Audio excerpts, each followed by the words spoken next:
El enfermero mató al biólogo, eso es un dato. Se justificaba esa muerte, tenía realmente legítima defensa. El trabajo del juez ha sido duramente criticado. ¿Qué pasa cuando un juez parece parcializado? ¿Qué puede hacer uno si algo? Tengo conmigo hoy al ex fiscal federal y ahora abogado de defensa, licenciado Juan Mazzini Jr., porque padre tiene y de hecho lo conocí no hace mucho allá en el Tribunal Federal. ¿Cómo tú estás? De lo más bien, Jay, saludo a ti y saludo a todos los que te están sintonizando.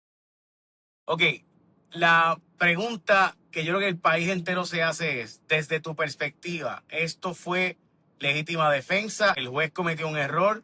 ¿Se puede apelar una decisión de derecho como esta cuando la fiscalía es quien pierde el caso? Te escucho para que me digas tu perspectiva. Bueno, pues primero que nada, vamos por parte. Así que, y me hiciste varias preguntas, así que here we go. El tema de derecho, sí, en temas de derecho tú puedes apelar.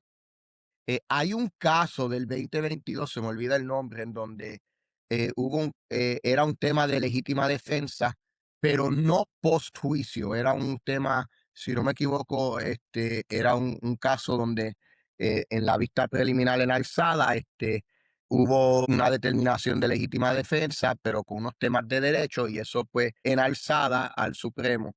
Así que en ese sentido, si es algo de derecho como tal, pues tú pudieras apelarlo. Si es un tema de hecho, pues sabemos que los temas de hecho es para el juzgador, ya sea por jurado o por el Tribunal de Derecho. En cuanto al resultado, te tengo que decir, y tú sabes que yo siempre soy un poco cauteloso con esto porque uno no está ahí día a día viendo la evidencia, ventilándola y escuchándola. Yo sé que hubo muchos reporteros que sí lo estuvieron, pero yo no estuve ahí. Así que yo lo que puedo hablar es basado en lo que he escuchado, lo que he leído, y el research que he hecho. En ese sentido, te tengo que decir que yo entiendo que la determinación y la decisión del juez quizás no es la correcta, pero es la adecuada. Y me explico. Aquí hay dos temas. Lo primero, mucha gente está hablando de defensa, legítima defensa, pero parte de lo que hay que hacer es, y respectivamente de si existe legítima defensa o no, el Ministerio Público probó el caso más allá de dudas razonables. O sea, ellos pidieron una convicción por el asesinato en segundo grado. ¿Lo probaron o no lo probaron? Y eso aparte de si hubo legítima defensa o no, porque el peso de la prueba recae en la fiscalía. El peso de la prueba recae en ellos probar el caso y respectivamente si la defensa pone una defensa o no la pone. Aquí obviamente ponen en tela de juicio los acontecimientos según lo esbozó la fiscalía. Entre otras cosas, eh, primero que nada, o sea, hay unos problemas de, de la recopilación de la evidencia. Se ha reportado que unos casquillos aparecieron días después. Se reporta que hubo unos videos que desaparecieron o que no se encuentran o que se borraron, pero que no están. Right off the bat, esas cosas empiezan a poner en tela de juicio el caso de la fiscalía. Lo otro,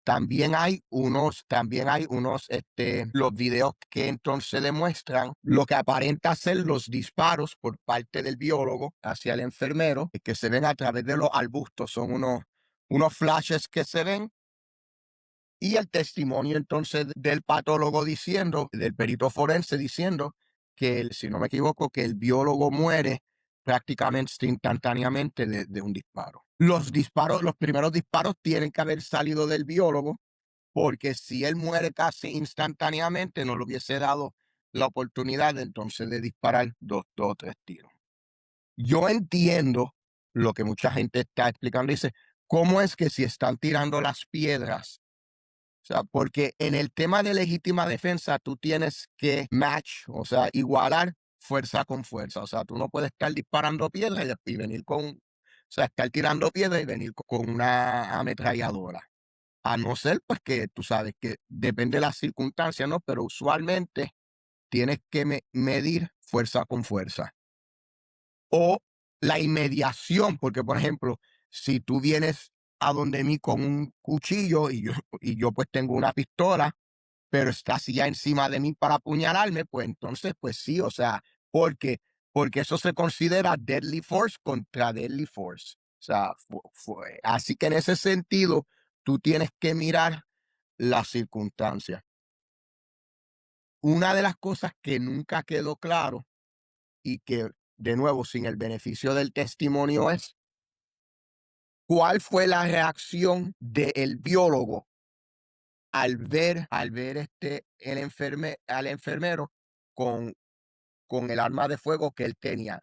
Si la vio, o sea, lo que se ve en el video es al enfermero ir como que a la acera, a la parte de, y está al otro lado de los sheds, ¿no? De los árboles, ¿no? ¿Qué sucede a ese otro lado? Y eso es lo que ahí está un poco, no está completamente claro qué sucedió ni cómo sucedió. Ok, por si acaso, antes de seguir, la razón por la cual yo he hecho los videos y creo que casi todo el mundo ha insistido en el tema de legítima defensa, licenciado, es porque eso fue lo que dijo el juez que tomó en consideración que quien inició, dice el juez, toda esta situación que culmina en la muerte del biólogo, es el biólogo porque empezó a tirar piedras y que son armas blancas y por tanto lo que hizo el enfermero fue defenderse de ese ataque y que además quien primero disparó fue el biólogo y que por tanto quien inició la agresión era el biólogo y por tanto estaba legítima defensa el haberle disparado al biólogo por parte del enfermero y por eso es que lo exime de culpa. Por eso es que hemos hecho los videos del tema de legítima defensa como tema de cuándo sí y cuándo no es legítima defensa. Dicho eso, yo creo que el juez pudo haber dicho, este es un caso de asesinato en segundo grado y yo tengo dudas razonables si esto es un asesinato en segundo grado o atenuado y como tengo dudas razonables, debo eximir o debo absolver basado en las dudas razonables. Pero eso no fue lo que el juez dijo. El juez dijo que absolvía a base de la legítima defensa y por eso es que hemos estado enfatizando en eso. Y a mí eso me asombró un poco. Yo sí vi los comentarios del juez y a mí eso me asombra un poco porque de hecho, cuando tú vas a un jurado y en casos estatales que yo he tenido que han encontrado a la persona no culpable, usualmente lo que el juez o la juez dice es, párense, estoy listo para el veredicto, no culpable, duda razonable y se acaba, let's go. Y cuando tú tienes un jurado, tú no le preguntas al jurado qué fue la justificación para culpable o no culpable. De hecho, hay una forma de veredicto que dice culpable o no culpable. Ellos le ponen la X al lado de lo que sea y se acabó. Así que a mí me asombró un poco los comentarios adicionales que dio el juez. Ya él sabrá por qué lo habrá hecho o lo demás. Pero definitivamente eso entonces crea o permea la decisión y también abre la puerta, no estoy diciendo que está abierta, pero abre la puerta y pudiera darse el caso de algún tipo. O sea, estoy seguro que los fiscales en el Departamento de Justicia están analizando entonces lo que ha sucedido y también las decisiones. Recordemos una cosa, no tan solo el fallo del veredicto, o sea, si han habido unas determinaciones que hace el tribunal a través del juicio, objeciones que ocurren que son al lugar o no al lugar, que son temas de derecho, pues la fiscalía pudiera apelar basado en eso. Así que esos son temas que, que el gobierno tiene que mirar a ver si hay algunos puntos de derecho que pudiera entonces apelar. Lo que yo siempre he insistido en este caso y en otros casos que se han ventilado, y esto lo hemos comentado tú y yo, Jay, es quizás con la premura que se traen estos casos. O sea, este es un caso de asesinato. El asesinato no tiene términos prescriptivos. Tú puedes investigar esto 1, 2, 3, 4 años. O sea, una vida lo puedes investigar.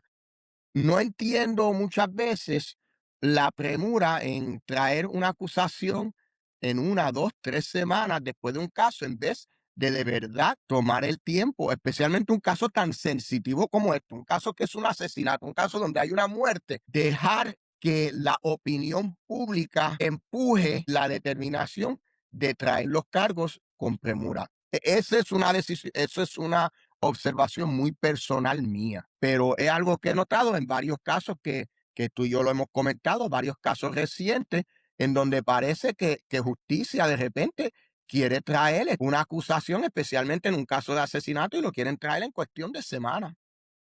Sí, me parece, de acuerdo contigo, en que parte de lo que está ocurriendo es que la presión de la opinión pública, y en este caso, porque en otros casos yo lo entiendo, porque hay unos testigos que posiblemente no estén disponibles y el caso se sigue extendiendo, pero en este caso que los testigos estaban disponibles, porque eran obviamente la familia de la persona muerta y los demás eran los funcionarios del orden público, pues no había necesidad de acelerar el proceso para evitar que los testigos desaparecieran o no estuvieran disponibles posteriormente. Dicho eso, yo pienso que aquí no se cumple la legítima defensa, aunque pudiera haber entendido el tema de que había dudas razonables desde la perspectiva de alguien que creyera que pues, el asesinato en segundo grado o atenuado, pues había una duda razonable.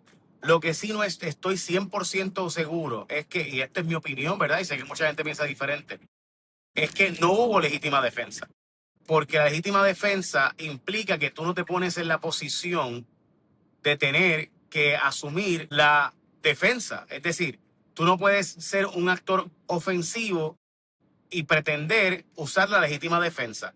Por ejemplo, yo no podría estar ahora mismo hablando contigo, se forma una discusión entre tú y yo, y tú me tiras con una piedra y yo voy y busco una pistola a mi carro y regreso, y entonces matarte y decir que estoy en legítima defensa. Eso simplemente no es real. Ni aun si tú me tiras un disparo antes de dispararte, porque es que yo fui el actor que busqué el arma en mi casa y regresé para dispararte. Por tanto, ya automáticamente yo escalé la situación para convertirlo en esto en una situación de vida o muerte. Así que la legítima defensa no puede ser que yo provoque el acto que hace que tú dispares y entonces yo decir, ah, pues ahora yo disparo porque es legítima defensa. Es que yo no pude haber creado el asunto en primer lugar. Esa es mi opinión sobre el asunto. Fuera de eso, yo puedo entender la posición del juez de que él entendía que había dudas razonables, pero no legítima defensa. ¿Cómo tú lo ves? Sí, sí, pero aquí vamos. Y de hecho, yo sé que tú y yo intercambiamos mensajes el viernes. Aquí te va.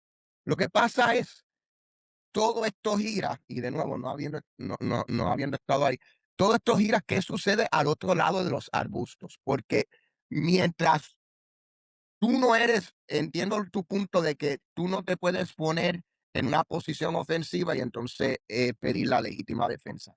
Lo que pasa es, ¿qué sucede al otro lado del arbusto? Una de las cosas que nosotros sabemos es que el biólogo estaba armado. De hecho, en el video se le nota la pistola en su cintura en un momento dado y cuando la defunda. Así que es lo que sucede al otro lado. Si al otro lado de esos arbustos, el enfermero llega con su arma de fuego, pero por ejemplo no la está apuntando y la tiene de manera abajo. Y entonces el biólogo es el que saca su pistola y la apunta hacia entonces el enfermero, pues yo puedo ver entonces el argumento de que ahí sí hay una legítima defensa, porque yo no estaba apuntando el arma, no había en ese momento la expectativa de que iba a disparar, y una vez que él escala al sacarla de ella y apuntarme a mí y dispararme, pues entonces ahí yo entonces entonces disparo. Así que entiendo tu punto, pero muchos de estos son los hechos que van a ver, que se entienden ocurrieron al otro lado del arbusto, que no se ve, por lo menos en el video que se ha difundido en las redes, eso no se ve. Así que entonces habría que basarse en el testimonio de las personas. En este caso, obviamente, el enfermero se acogió a su derecho y no testificó. Así que entonces habría que ver qué evidencia presentó la defensa, perdón, la fiscalía para esos hechos al otro lado de esos arbustos, y si lo llegó a probar, y si no, pues entonces pudiera entonces haberse creado la defensa de legítima defensa a través del contrainterrogatorio de los testigos Lo- que presentó la de, fiscalía. de nuevo, ese fue el argumento que hizo, y lo que el argumento que hizo la defensa fue que aplicaba la legítima defensa porque quien primero disparó fue el biólogo. Y yo ahí difiero. Y de nuevo, y difiero del juez, y me parece que el abogado pues hizo su trabajo, obviamente, porque de hecho, esa era la defensa que él tenía, y la defensa que tenía disponible. Difiero porque mi impresión es que sí, yo puedo reclamar legítima defensa si me dispararon primero, si yo no fui el que puse la posición de disparar al biólogo. O sea, si el biólogo hubiera disparado desde los arbustos antes de que el otro fuera visto o antes de que el otro estuviera con un arma en la mano, pues yo estaría de acuerdo. El problema es que el enfermero tiene un arma en la mano, sale corriendo hacia el otro espacio y entonces es cuando el otro dispara. O sea, el biólogo dispara cuando ve a alguien con un arma en una discusión, altercado, acercándosele a él. Es totalmente previsible que esa persona va a utilizar esa arma. Así que, igual que yo estoy seguro que si yo llego a tu casa con un arma después de un altercado entre tú y yo y estoy acercándome a tu casa y entro pues, cercano en la marquesina a través de la acera, tú vas a disparar antes de que yo pueda apuntarte y señalarte. Porque es que tú no vas a esperar a que yo pueda acomodar mi arma para entonces venir y disparar si aún fuera el caso. Y yo creo que de nuevo, esto es lo que es duda razonable. Ya, esto pudiera ser un argumento de duda razonable, pero no de legítima defensa. Ese es todo mi punto. No, bueno, definitivamente, y volvemos al no estar ahí, pero yo creo que por eso yo empecé, cuando empezamos a hablar, que bifurqué mi análisis, tanto en el tema de dudas razonables como en el tema de legítima defensa. Yo Sí, sí, tú creo que sí. Tú definitivamente, sí, de nuevo, y perdón que interrumpa, tú sí, y cuando lo discutimos, yo puedo estar de acuerdo con tu posición. Tengo mis diferencias, pero puedo comprenderla. No puedo comprender la posición del juez de circunscribirse únicamente a la legítima defensa y por eso pienso que la fiscalía, si yo fuera la fiscalía, apelaría la decisión porque es una interpretación de derecho, no de los hechos. En derecho, el juez entiende que aquí aplica la legítima defensa. Yo creo que no. Es algo que implicaría que nuestro honorable Tribunal Supremo debería de interpretar el artículo 25 del Código Penal de la legítima defensa. bueno, lo que pasa es un very fine line, ¿no? O sea, una cuerda floja por el siguiente sentido de que la aplicación de la legítima defensa definitivamente es un tema de derecho, pero cuando se aplica basada en los hechos. Y que entonces eso obviamente va a ser un argumento si es que deciden hacerlo, ¿no? Va a ser un argumento que además de ser un poco novel, a ver, va a ver cómo ellos entrelazan y justifican que tiene que revisarse en base a Bueno, derecho, porque licenciado, o sería sea, novel, pero un abogado como usted lo primero que haría precisamente eso, ver a ver si podemos crear jurisprudencia, ¿verdad? Sé que yo, de eso se trata. bueno, pero yo no trabajo para justicia, así que en ese sentido, pero sí habría que ver cómo entonces tú puedes entrelazar la aplicación de los hechos a ese derecho para poder entonces pedirle al tribunal que lo revise a base de, y primero sería el apelativo. Vamos, que no se sube directamente al Supremo. O sea, el primer paso sería una apelación al apelativo a base de la aplicación del derecho de ese artículo. ¿Tú lo harías si fueras el fiscal del caso? ¿Lo llevarías al tribunal de apelaciones? Tendría que ver todos los argumentos, tendría que ver, o sea, yo no tengo la herramienta en este momento para tomar esa decisión. Y lo otro que también tendría que ver es si entiendo que han habido otros errores de derecho a lo largo del juicio, porque yo no traería una apelación solamente basado en un solo argumento. O sea, yo obviamente este es el grande, pero yo traería los errores que yo entienda que existen de derecho, los traería entonces de existir y de tener un argumento justificado para ello. Bueno, sí, o sea, los fiscales tendrían que buscar otros errores de derecho como admisión de evidencia, evidencia que no le permitieron pasar, etcétera. Pero la verdad es que mi impresión es que una vez hay un fallo o veredicto, es bien difícil que, bueno, tú lo sabes, casi imposible que se pueda apelar si el fallo es adverso al Estado. O sea, la defensa siempre puede apelar todas las veces que quiera, pero la fiscalía no. La fiscalía tiene muy pocas ocasiones donde puede apelar un fallo o veredicto. Tendría que haber un grave menosprecio a la verdad o a la justicia, un fallo en derecho extremo o que haya corrupción de parte del juez, que sabemos, ¿verdad?, que no, esto no necesariamente es el caso, ¿verdad? Mi planteamiento es que yo sí lo llevaría porque al haber sido una decisión en derecho de que el artículo 25 es el que decide este caso, yo creo que hace falta una interpretación de qué significa el artículo 25 de legítima defensa y cuándo aplica en estos hechos o no, si si el actor pasivo es merecedor solamente cuando es pasivo de la legítima defensa o si alguien en su gestión activa igualmente puede ser un beneficiario de la legítima defensa. Mi impresión es que no, mi impresión es que la legítima defensa solo puede actuar cuando es un actor pasivo, no un actor activo. Pero ¿cómo tú lo ves? Bueno, yo te puedo decir, de hecho, yo tuve un caso federal de legítima defensa, que el imputado reclamó legítima defensa. El caso mío sí era ante un jurado federal, no fue ante Tribunal de Derecho. Y de hecho, te puedo decir lo siguiente, la defensa solicitó la instrucción de legítima defensa, la solicitó. Y yo objeté porque bajo la casística y la jurisprudencia entendía que ellos no habían probado, la defensa no había probado los requisitos que necesitaban bajo la jurisprudencia federal de para dar esa instrucción. Hice mi memorando, lo sometí al juez y el juez declaró no al lugar eso y dio la instrucción al jurado. En ese caso, lo que sucedió fue que hubo un hung jury, no se puso de acuerdo y fuimos a un segundo juicio. Y de hecho, en el segundo juicio, obviamente, en ese segunda vez al bate, la fiscalía usualmente tiene mucho más ventaja porque ya tuviste las cartas del juego, ya tú sabes lo que viene. Entonces, en ese sentido, ya yo sabía, se, se hicieron unos ajustes en el tema de cómo se presentó la evidencia de la fiscalía y luego pasamos de nuevo al tema de la legítima defensa.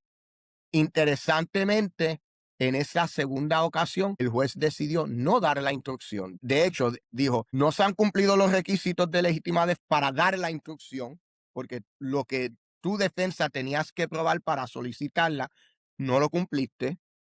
Y de hecho dijo lo siguiente, dijo, fue un error mío darla en el primer juicio. Tampoco lo habías cumplido en aquel, pero out of an abundance of lo di, pero entiendo que fue errado y no dio esa instrucción de legítima defensa. El jurado condenó en ese segundo juicio. Esto era cuando yo estaba en New Orleans y la defensa obviamente apeló esa decisión al quinto circuito y el quinto circuito confirmó la convicción y la decisión del juez, indicando de que no se habían cumplido los distintos requisitos. Así que, digo, eso es un ejemplo, claro, un poco a la inversa, pero sobre el tema de la interpretación y los elementos que hay para entonces solicitar que se considere la legítima defensa por parte del juzgado. Bienvenido a La Resistencia. Este es nuestro contenido premium. Pero por si te llegó sin que estés suscrito, puedes suscribirte entrando a jfonseca.com/premium. Ahí te va a llevar a YouTube y desde tu cuenta de Gmail, por si acaso, esto no es para hacer sacrificios. Si suscribirte es un sacrificio para ti, no lo hagas. Pero si quieres tener acceso a los datos, te esperamos. Mencionamos encuestas, investigaciones, información exclusiva, primero en nuestro canal Premium. Y es que mientras otros especulan con los datos, nosotros los tenemos. Dicho eso, me parece que en este caso, la razón por la cual yo creo que no hay legítima defensa es porque, para empezar, quien comienza en la acción delictiva es el vecino con los sonidos innecesarios y los ruidos innecesarios para empezar. Y segundo, que una vez cesó la agresión de las piedras y él fue y entró a la casa, pues entonces ya ahí tenía la oportunidad de descalar y evitar que fuera un asunto que llegara a una agresión al punto de darle muerte al otro. Así que en estricto derecho, me parece que la definición de legítima defensa es precisamente que yo no puedo ser el creador de la situación para después reclamar legítima defensa. Por eso pienso que en este caso no aplicaría la legítima defensa, aunque sí pueda aplicarse el elemento de duda razonable sobre un asesinato en segundo grado o atenuado. Que de hecho en el atenuado hubiera cogido una probatoria muy probablemente el enfermero. Así que básicamente lo que la gente va a empezar a decir después, pues para eso lo mato, si como quiera que sea. Pero bueno, en fin, no viene el caso de eso. Cuento de algo corto, otra cosa. ¿Cómo tuviste el asunto del trato del juez a las fiscales. Eso, para mí, si yo soy la secretaria de Justicia y veo este caso, yo hubiera hecho una comparecencia especial para pedir la inhibición del juez. Ese soy yo, ¿verdad? No sé cómo tú lo ves. Bueno, déjame hacerte, de nuevo, vamos por parte, te voy a contestar eso próximamente. Déjame hacerte una mención sobre lo de una vez que él entra de nuevo a su casa y lo demás. De nuevo, es que hay que remontarse a los hechos. Como no, yo entiendo lo que tú dices, que uno tenía los sonidos que estaban molestando, el otro entonces empieza a tirar piedras, sale, va y busca la pistola. Lo que pasa es que tenemos también que recordar varias cosas. Uno, aparentemente esta discrepancia entre vecinos ya llevaba un tiempo y estaba escalándose. Nosotros no sabemos qué, o por lo menos yo no sé qué intercambios ya habían ocurrido en el pasado donde esto se estaba escalando. Tampoco estoy muy claro cuál fue el intercambio que hubo. Si, por ejemplo, te voy a dar un ejemplo. Si yo sé que el vecino tiene una pistola, si el vecino ha hecho comentarios, te voy a pegar un tiro como sigas poniendo esos sonidos, lo demás.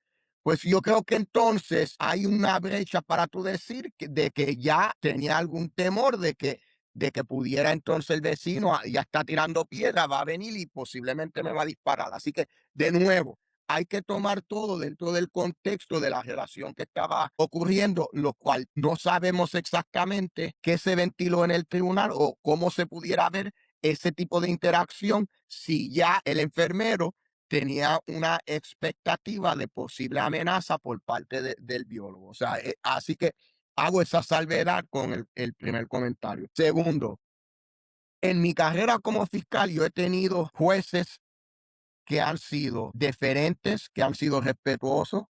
He tenido jueces que también eh, han sido bastantes opresivos, especialmente los jueces militares. Te puedo decir que son extremadamente, pueden ser bastante fuertes con los abogados que comparecen ante ellos.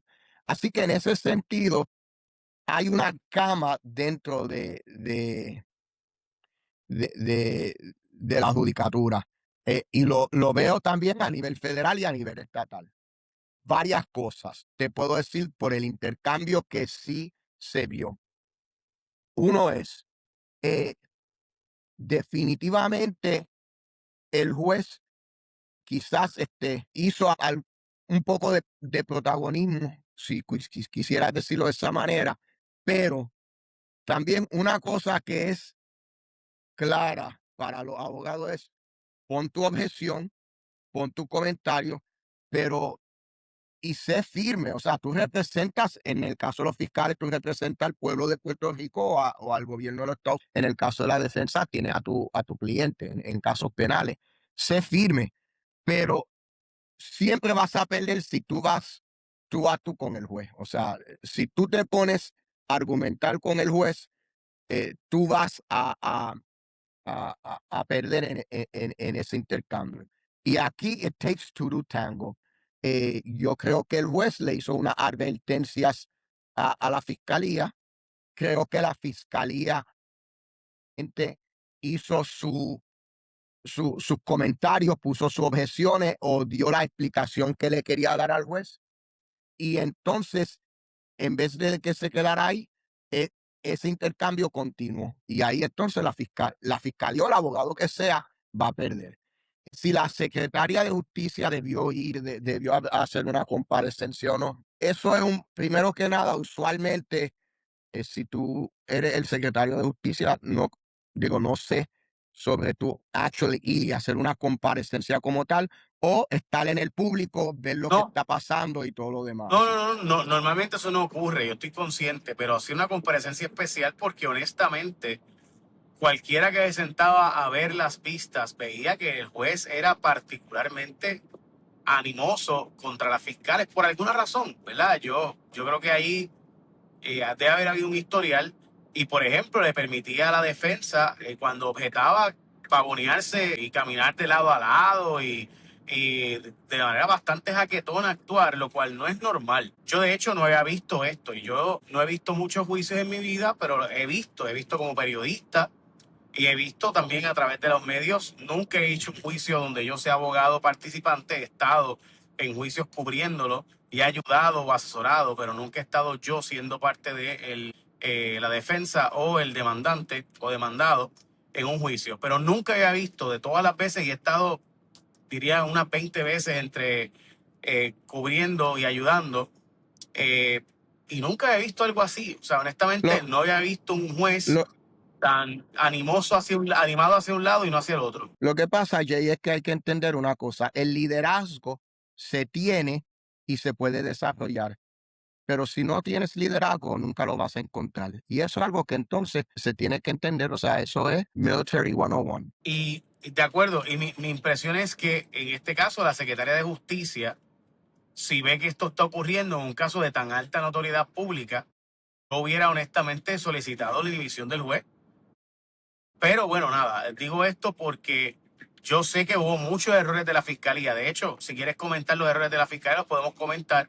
Entre ellos, un problema que hubo es que la testigo principal del caso miente, ¿verdad? En varias ocasiones tiene contradicciones, lo cual evidentemente trató de hacer, creo yo, para Y, ayudar a que hubiera justicia a favor de su esposo. Te escucho. bueno, yo diría, a mí no me gusta usar, en este caso especialmente le tengo que dar la deferencia a la fiscalía. Yo no quisiera utilizar la palabra miente, yo quisiera quizás mejor No, entenderlo no, me como lo que refería tú a la dijiste, que es testigo, contradicciones. la Sí, la testigo, testigo. no, voy a que la testigo se contradijo.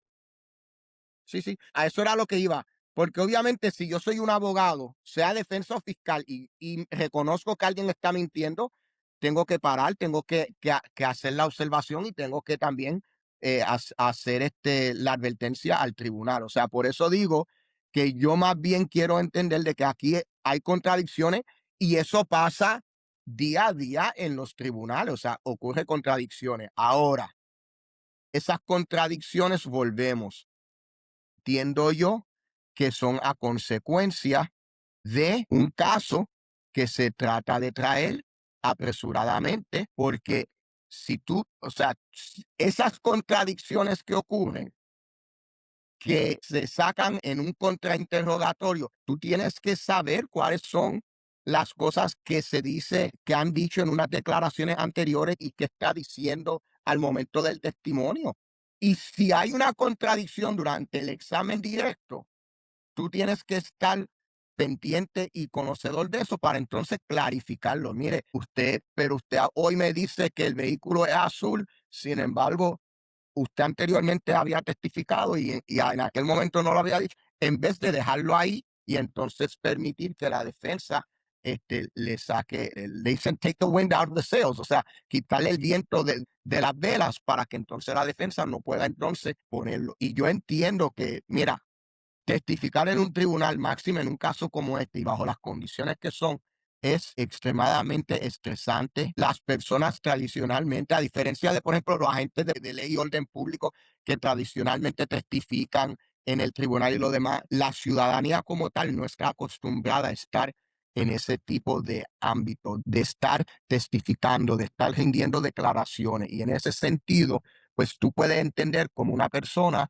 se sienta en una silla a testificar, nerviosa, estresada, bajo las condiciones en que estaba, el hecho de tener los familiares ahí y lo demás, y a todo esto tener que revivir unos episodios que son sumamente traumáticos. Así que es comprensible cómo pueden haber contradicciones, pero cómo tú lo manejas como un abogado al momento del juicio, eso es lo que es importante, tanto para la fiscalía como para la defensa en el manejo del caso. Y eso es preparación de uno, preparación del testigo y también el manejo del caso y cómo se lleva el caso. En este caso, lo que pudiste observar y lo que pudiste ver, ¿te pareció que en efecto las fiscales no prepararon bien a los testigos entonces? Bueno, yo creo, no es que no las prepararon bien, quizás de nuevo, al traer el caso tan apresuradamente, yo entiendo que quizás pudieron haber preparado a los testigos un poco mejor. Yo creo que pudieron haber preparado a los testigos un poco mejor o haber visto cuál era.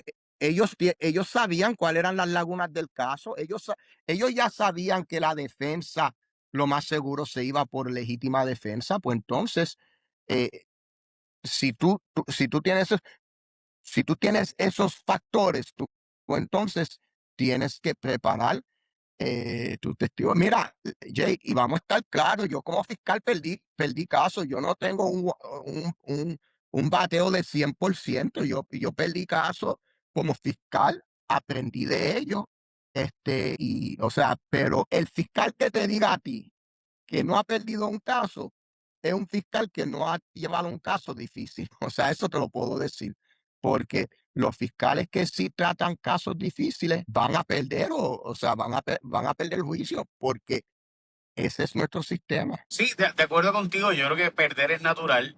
Lo que pasa es que en este caso, eh, me parece que no hubo un énfasis. Por ejemplo, yo hubiera esperado objetar la defensa de legítima defensa y quien disparó primero, yo lo hubiera objetado por impertinente. Y obviamente, pues yo estoy aquí diciéndolo, ¿verdad? Monday morning quarterbacking, cualquiera, ¿verdad? Pero me parece que sí, era importante plantear el que si tú sabes que la defensa va a ser legítima defensa, pues tú tienes que plantear que irrespectivo de quién disparó primero, quien es el actor pasivo es quien es disparado, no quien es el que dispara. En este caso, aunque hubiera disparado primero el biólogo, el actor pasivo, que es quien puede reclamar la legítima defensa, era el que estaba en su casa, no el que cruzó hacia la casa del vecino. Y por tanto, me parece a mí que automáticamente pues, se tenía que objetar por impertinente el tema de quién dispara primero y quién dispara segundo. Otra cosa, la animosidad del juez sobre que no era un arma larga o que era un arma larga o que era un arma compuesta. Me parece totalmente impertinente si es larga o no, porque en este caso lo importante de nuevo no era el tamaño del arma, era si se cruzó para la casa del otro con un arma o no. Y el arma, pues obviamente sí pudiera plantearse que el arma era un arma grande para plantear entonces que el otro, el biólogo, pudo ver desde a través de los arbustos de que venían con un arma gigantesca. Versus si es arma larga o no, porque decirme a mí que eso no es un arma larga, en teoría es un arma compuesta, pero de verdad eso es lo importante del caso. Y yo sé que en derecho esos datos son importantes, pero es importante establecerlo en cuanto a el tipo de arma para fines de la, no es de nuevo, legítima defensa. No porque no es, no si, no la característica de si es un arma larga o no, o un arma de compuesta o no. Bueno, volvemos. Hay que remontarse a lo que fue el testimonio, lo que se habló para determinar si en realidad al enfermero se le podía considerar el sujeto pasivo o no, o si el biólogo era sujeto pasivo o no. De nuevo, me remonto a algunas de las expresiones que hice anteriormente. Y en cuanto a lo del arma compuesta o arma larga o lo demás, a lo que se ha ventilado es un poco, si estamos hablando del tema de la legítima defensa, si estamos hablando de la protección y lo demás, ya eso ocupa para mí un segundo grado, porque tenemos armas de fuego con armas de fuego. Obviamente un arma larga hace mucho más daño que un arma corta, pero en el sentido de protección y el uso de la legítima defensa, volvemos entonces al hecho de cuán importante era. Igual, una de las cosas que digo es, traigo a colación, una vez que tú entras lo que era la pistola como sea en el récord, ya está dentro del récord. O sea que está admitido, eso dentro del récord está admitida el arma. Si se incauta, se presenta el arma y lo demás, pues entonces tú tienes la balística para probar de que ese era el arma que se utilizó y todo lo demás. Y ya eso está dentro del récord para el tribunal. Eso, o sea, que era irrelevante. Lo importante en cuanto al tamaño Está- del arma no era si es larga o corta, si es rifle, bazooka. Lo importante es si era visible cuando la persona cruza de una casa a la otra para poder entonces uno llegar a la conclusión de que el arma la pudo haber visto el biólogo y de ahí es que saca y dispara primero. Pero nada, desde tu perspectiva entonces, aquí, aunque mencionas, ¿verdad?, que no es la decisión correcta, si es la adecuada, ¿en qué te basas para eso? Pues, o sea, yo tengo un sentir a lo que me baso en esto en lo siguiente. Esto me recuerda un poco al caso no un poco, me recuerda y he hecho esta analogía. Esto es como el caso de O.J. Simpson. O sea, en el caso de O.J. Simpson es igual. O sea, en ese sentido, básicamente la evidencia toda apuntaba a que él fue el que cometió ese delito. Sin embargo, la defensa hizo su trabajo, la fiscalía no probó el caso y definitivamente cuando tú miras los errores evidenciarios que ocurrieron en el caso de O.J. Simpson y respectivamente si fue él lo hizo o no, la decisión de no culpable fue la correcta en el sentido de que la defensa hizo su trabajo de sentar esa duda razonable al momento de tomar el veredicto. Y yo creo que en este caso esa analogía se puede hacer. Comprendo, comprendo. Licenciado, algo más que no te haya preguntado que sea importante. No, creo que lo hemos podido cubrir bastante y agradezco la oportunidad.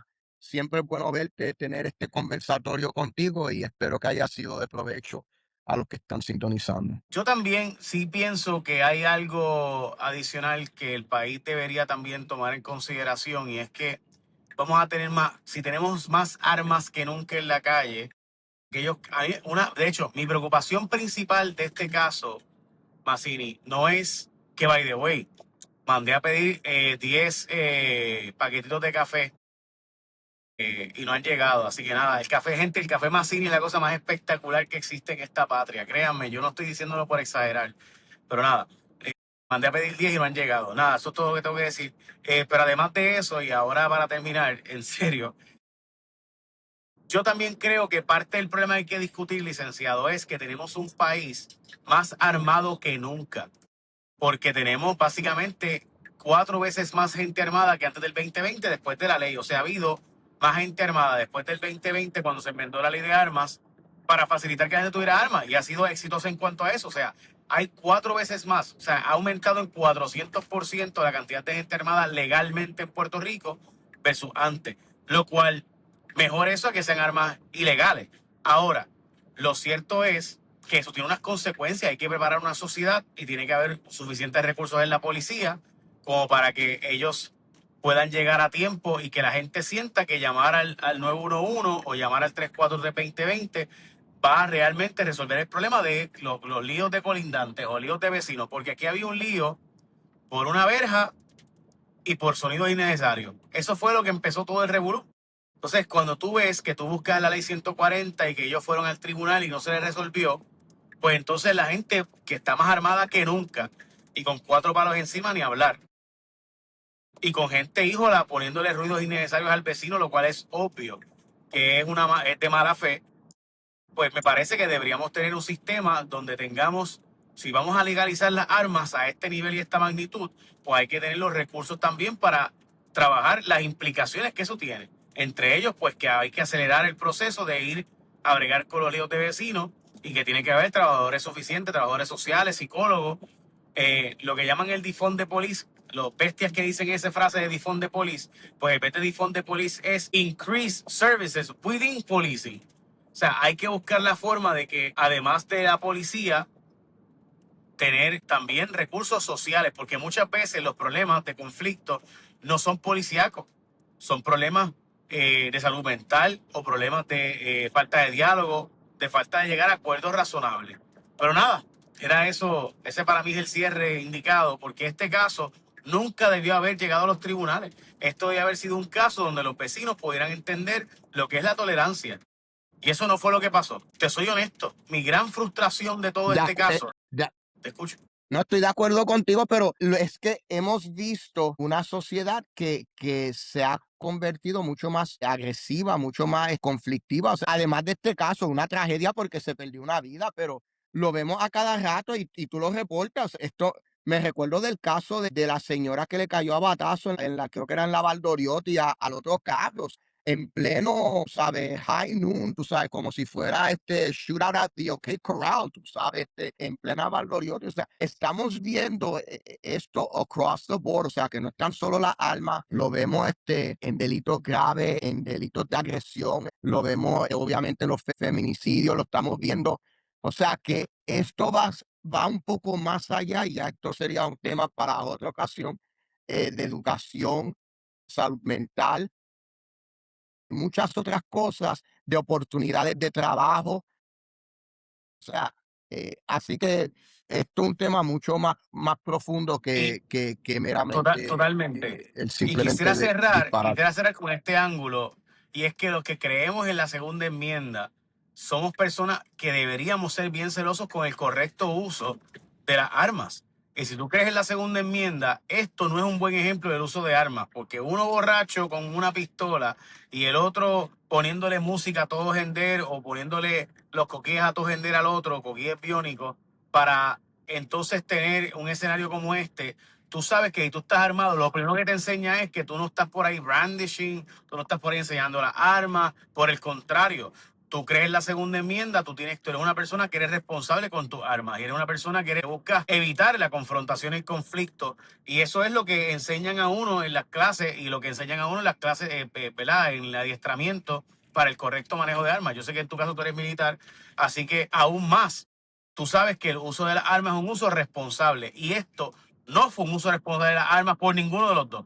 Y me parece que esa discusión no se ha dado en el país y hemos estado mucho hablando del tema específico de la acusación criminal y chévere, estoy de acuerdo, hay que tomar ese caso obviamente por todas las implicaciones, pero hay un ángulo aquí súper importante y es el que en las redes sociales, si tú ves, la inmensa mayoría de la gente está defendiendo el tema del uso del arma o defendiendo a uno o al otro como asumiendo bandos, cuando esto no es un asunto de bandos, esto es un asunto, perdón, del incorrecto uso de las armas de fuego. Me parece que hay que decir eso porque cuando tú ves que hay gente que está defendiendo a uno versus el otro a base de la religión, de mi posición, y no a base del correcto uso de las armas, yo recuerdo toda la gente que yo conozco que es deportista con las armas, que utiliza las armas correctamente, son personas muy serias y responsables con el Estoy uso de armas, perdiendo, y esto Jay. no fue un uso serio de las armas. Te perdí, pero lo que sí te puedo decir es, tranquilo, que tan pronto acabe esta transmisión, voy a ver qué está pasando con tu café para estar seguro que te llegue pronto